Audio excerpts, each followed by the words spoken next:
మీకోసం వచ్చాను, నేను రాష్ట్రం కోసం వచ్చాను, మీ అందరి కోసం తరాల కోసం వచ్చాను.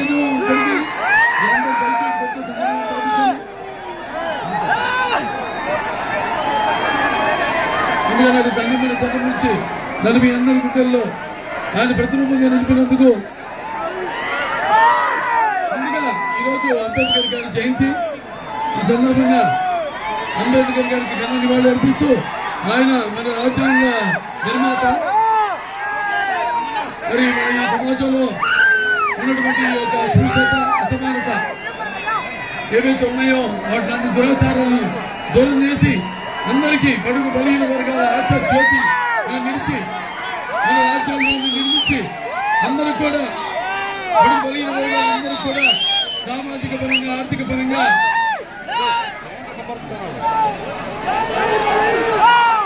రాజునప్పుడు కూడా అందరూ ఒక అంబేద్కర్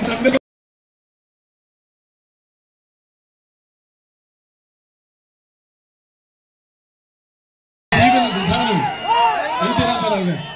మరి అటువంటి రామారావు గారు ఆనాడు తెలుగుదేశం పార్టీని స్థాపించారు.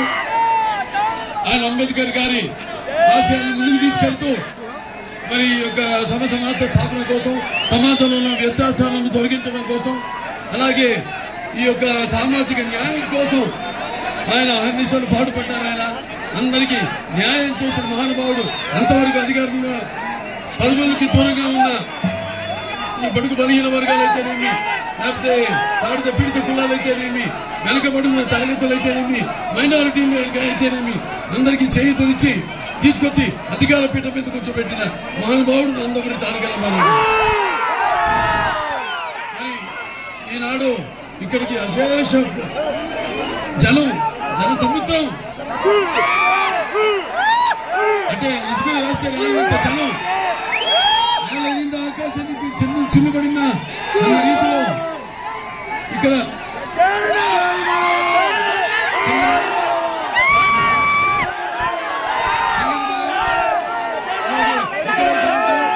అలాగే దారిలోకి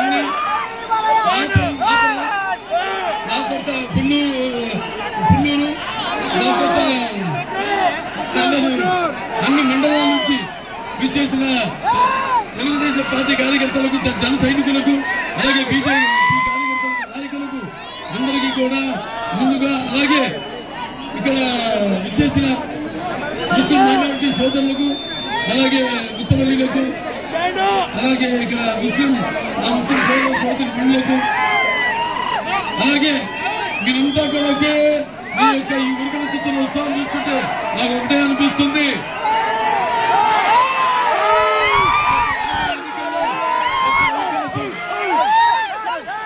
ఆనాడు ఆ కుర్చీ, ఆ సీఎం కుర్చీని మడత పెట్టే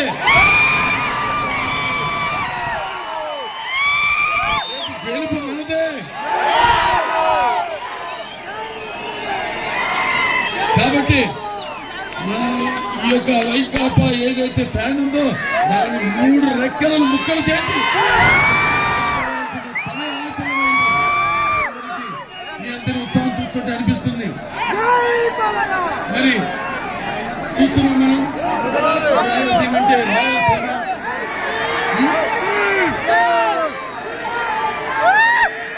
అటువంటి రాయలసీమను ఒక వ్యక్తిని మరకలు మార్చేసింది ఈ వైకాపా ప్రభుత్వం. అలాగే ఈ రాయలసీమలో ఈ ఏదైతే ఈ పగల సెగలను చల్లార్చి శాంతి నిలయానికి ఒక ప్రతిరూపంగా నిలిపిన తెలుగుదేశం పార్టీ అధికారంలో ఉన్నప్పుడు ఇప్పుడున్న ప్రభుత్వం ఈ కత్తిన మన్నుల పైన నెత్తులు చిందిస్తుంది. అలాగే ఈ రాయలసీమలో ఉన్న కాలువల్లో ఇష్టమును ప్రయోగం చేసి వీడి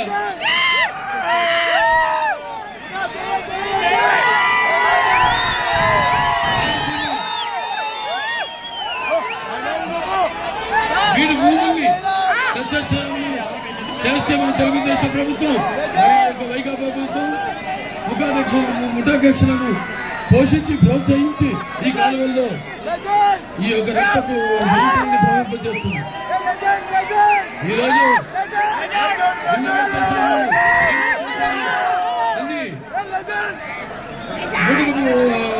కబుర్లు చెప్పుకుంటూ మీ ఓట్ల కోసం మీ ముందుకు వచ్చింది. ఒకటే అడుగుతున్నా నేను, జగన్ ని ఏం చేశారో ఇన్ని సంవత్సరాలు ఏదో మాట తప్పులుంటూ గంట పెట్టేసావు రాష్ట్రానికి, అలాగే మడమతిప్పులుంటూ చేశావు, అలాగే మత్స్యపాలన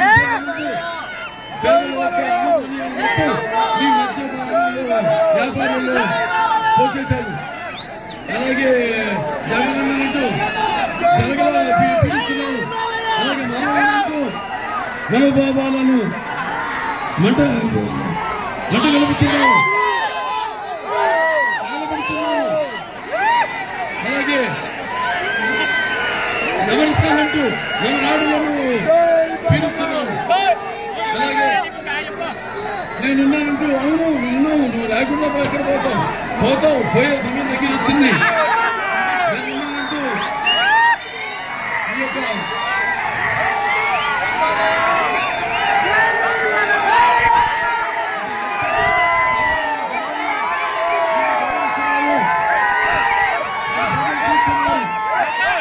అలాగే దళితులు అండగా ఉంటారని చెప్పి ఆ దళితుల చావులతో నీ యొక్క ఆకలి కేకలు ఆర్పుకుంటున్నావు.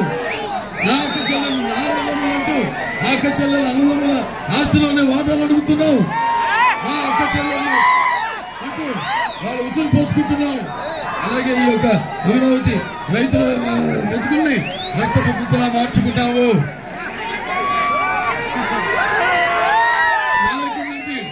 నాయకుడు న్యాయవంతుడిగా మారావు. ముఖ్యంగా రాష్ట్ర ముఖ్యమంత్రి అంటూ జనగంత్రి పాలన చేస్తున్నావు నువ్వు. అలాగే కాదు అన్ని వ్యవస్థల్ని మొత్తం సమాజంలో అన్ని వ్యవస్థలు కూడా నిర్వీర్యం చేసేసి అటు బీసీ కానీ ఎస్సీ కానీ అటు లేకపోతే మన మైనారిటీల ఏదైతే ఫైనాన్స్ కార్పొరేషన్ ఉన్నాయో అన్నింటినీ కూడా నిర్వీర్యం చేసేసి ఆ డబ్బులన్నింటినీ నుంచి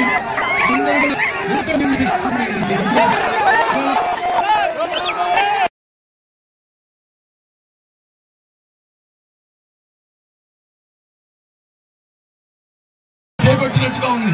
ఇవాళ మనం చూస్తున్నాం. ఆనాడు మరి దళితుల యొక్క అభ్యున్నతి కోసం, వారి బంగారు భరత కోసం తెలుగుదేశం ప్రభుత్వం చేపట్టిన 25 ఏవైతే పథకాలు ఉన్నాయో అవన్నీ కూడా రద్దు చేసిన జగన్ ఎస్సీల ద్రోహి.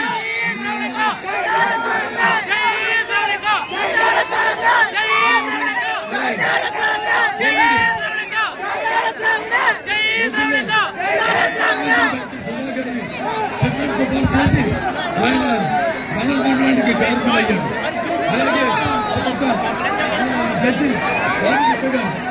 ఆయన మీద తప్పుడు కేసులు బనాయించి ఆయన మానసికంగా అలాగే ఆయన ప్రభుత్వంలో విధానాలను ప్రశ్నించినందుకు మరి ఈ యొక్క పేద దళితులకు శిరోమండనం చేయించాడు.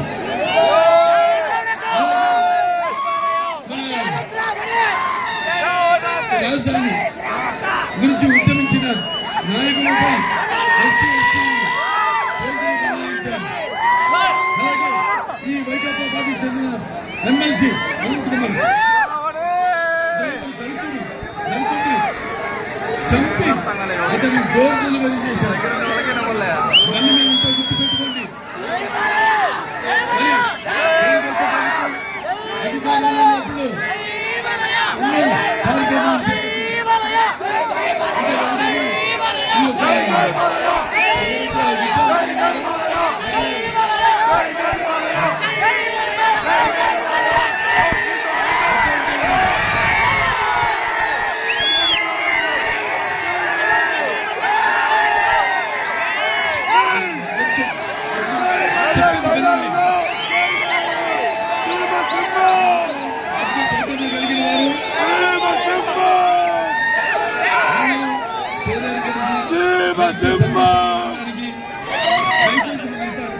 క్రమశిక్షణతో పాటించే అభిమానులు కూడా ఈ యొక్క ప్రజాస్వామ్యం పరిరక్షణ కోసం పెద్ద కంకణులై మీరంతా ఇక్కడికి వచ్చారు. మహిళలతో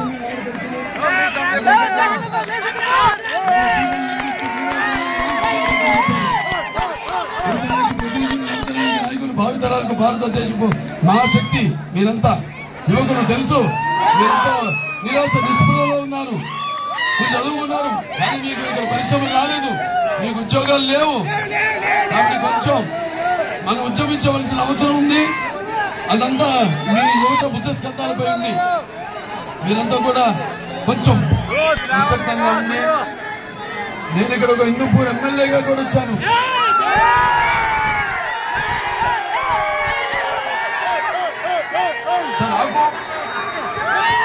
మీ పట్ల సమాజం పట్ల ఎంతో బరువు బాధ్యత నా మీద కూడా ఉంది.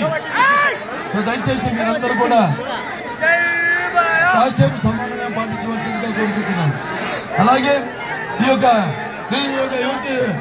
నిరుద్యోగ యువతకు ఈ యొక్క సబ్సిడీ ఇచ్చి రుణాలు మంజూరు చేసి ఆ రోజు ఇన్నోవా కారు ఇచ్చి ఉపాధి కల్పన చేసింది మన తెలుగుదేశం ప్రభుత్వం.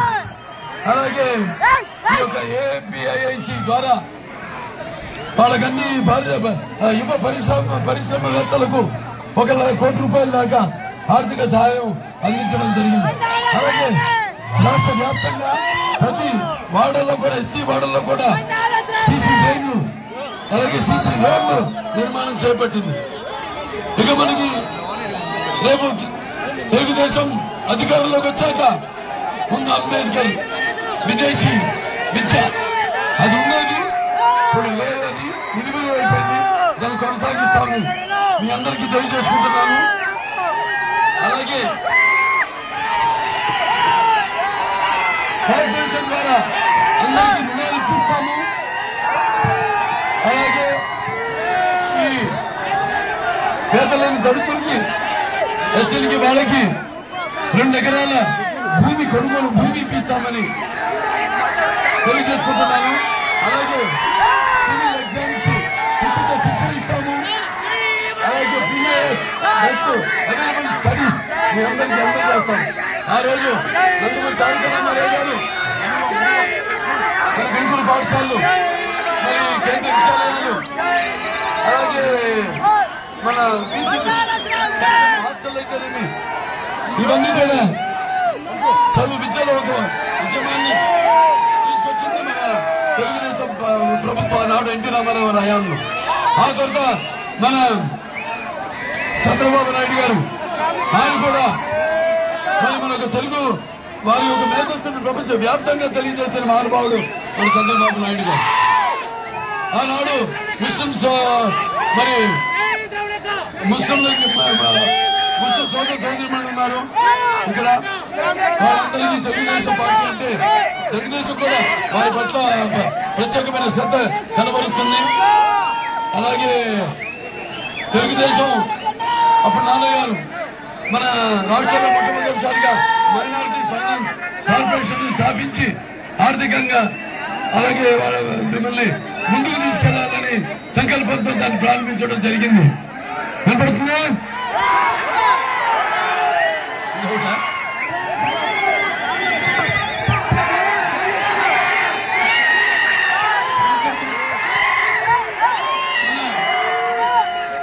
రాష్ట్రంలో అప్పుడు అభివృద్ధి రాష్ట్రంలో ఉర్దూ భాషను 2వ అధికార భాషగా ప్రవేశపెట్టిన అమలుచేసి అలాగే ముస్లింలు చరిత్రలో ఎల్లప్పుడూ గుర్తించుకునేలా చేసిన మహానుభావుడు నందమూరి తారక రామారావు గారు.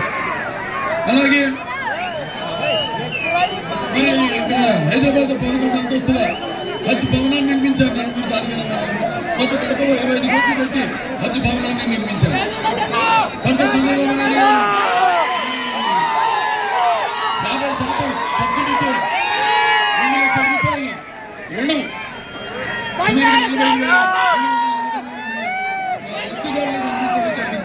అదే పేద ముస్లింలను ఈ యొక్క విద్యను వ్యాప్తి చేయడానికి మరి ఉర్దూ ఇంగ్లీషు మీడియం గురుకులాలు అయితేనేమి లేకపోతే జూనియర్ కాలేజ్ అయితేనేమి ఐఐటీలు అయితే పాలిటెక్నిక్ కాలేజీలు అయితే ప్రారంభించడం జరిగింది. అలాగే మరి ఈ యొక్క పోస్ట్ మెట్రిక్ స్కాలర్షిప్లు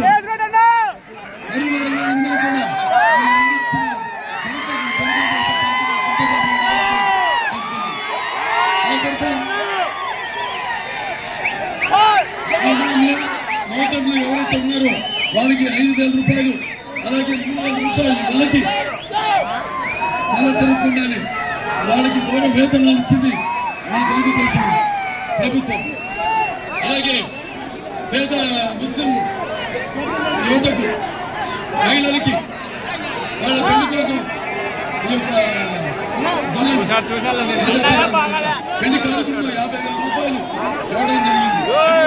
షరతులు లేకుండా సుమారుగా 35,000 చిల్లర పైచులు మహిళలకు ఇవ్వడం జరిగింది. అలాగే ఇక ప్రతి పండుగకి, ప్రతి రంజాన్ పండుగకి కుటుంబానికి తోఫాలు ఇవ్వడం జరిగింది. ఇలాంటివి ఎన్నో కార్యక్రమాలు చేపట్టిన తెలుగుదేశం. అలాగే రేపు ఈ ముస్లింలకు ఏదైతే ఉందో ఈ 4% విద్యలో అలాగే ఉద్యోగాల్లో ఏదైతే ఉందో దాన్ని చట్టబద్ధం చేయడానికి మేము ప్రయత్నిస్తాం అని సభాముఖంగా మీ అందరికీ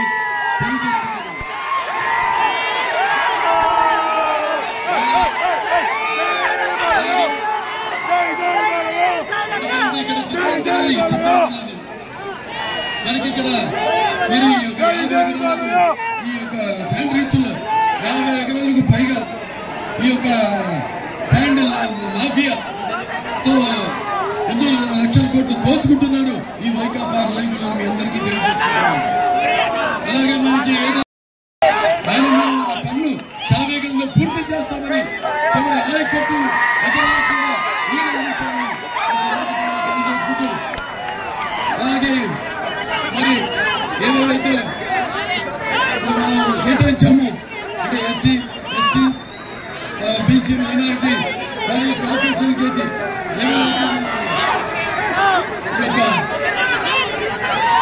డబ్బులు కేటాయించిన నిధులు సుమారుగా 75,000 కోట్ల రూపాయలు. ఇవాళ ఒక్క రూపాయి కూడా ఇచ్చిన పాపానికి పోలేదు ఈ వైకాపా ప్రభుత్వం.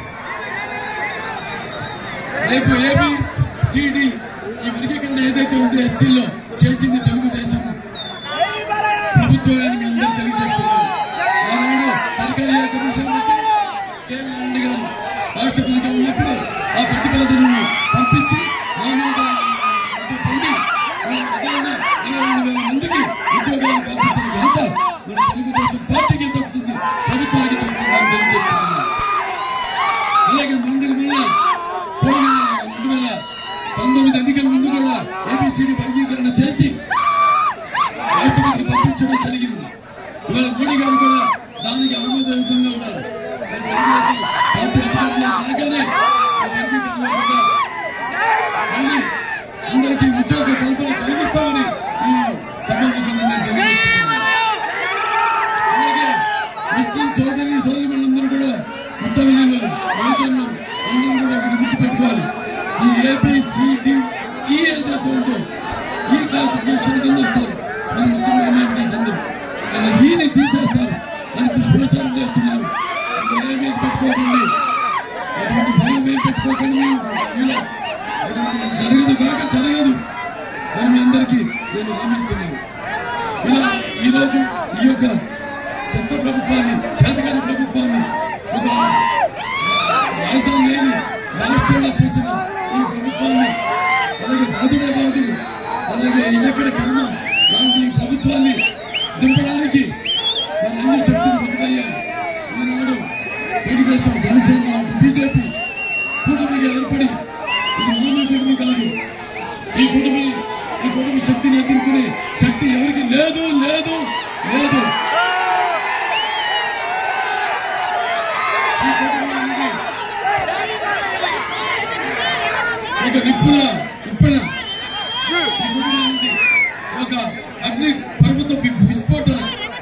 ఈ కూటమి అన్నది ఒక పాశుపతాస్త్రం. గుర్తుపెట్టుకోండి, రేపు జరగనున్న ఎన్నికల్లో ఏదైతే ఉత్సాహంతో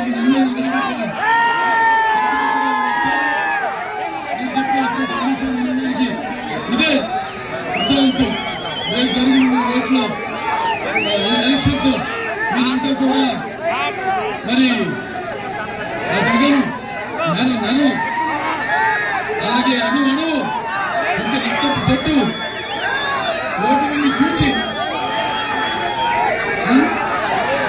అలాగే చీపట్టు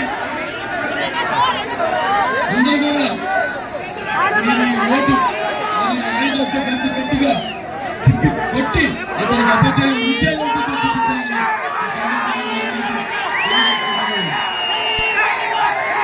ఈ యొక్క ప్రజాస్వామ్యంలో ఆయుధం ఓటు ఆయుధాన్ని సద్వినియోగం చేసుకుని మీ ఉద్దేశాలను ప్రతిబింబ చేయడానికి మీకు ఈ యొక్క ప్రజాస్వామ్య పరిరక్షణ కోసం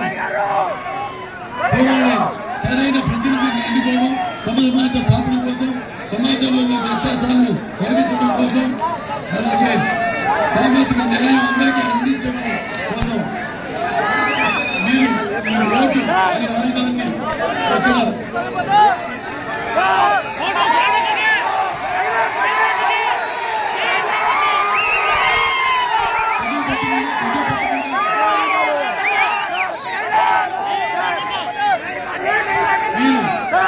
దీన్ని సద్వినియోగపరుచుకుంటే మీ ఓటుని మీరు గౌరవించినట్టు అవుతుంది. అలాగే ప్రజాస్వామ్యాన్ని హత్య చేసిన వాళ్ళు అవుతారు. ఒకటే చివరిగానే చెప్పాను, ఏం కావాలో మీరు ఆలోచించుకోండి.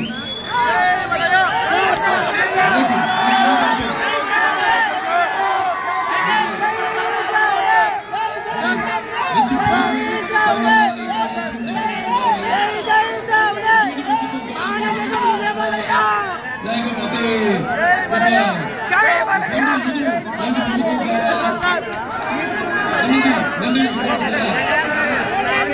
అవకాశం మీ చేతుల్లో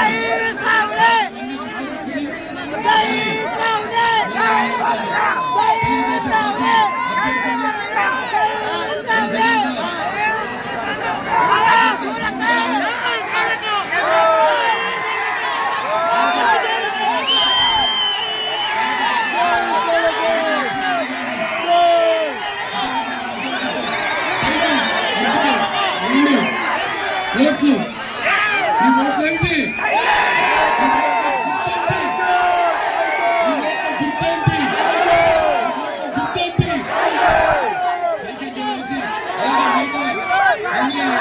నియోజకవర్గాల్లో కూడా జనసేన అభ్యర్థులు బీజేపీ అభ్యర్థులు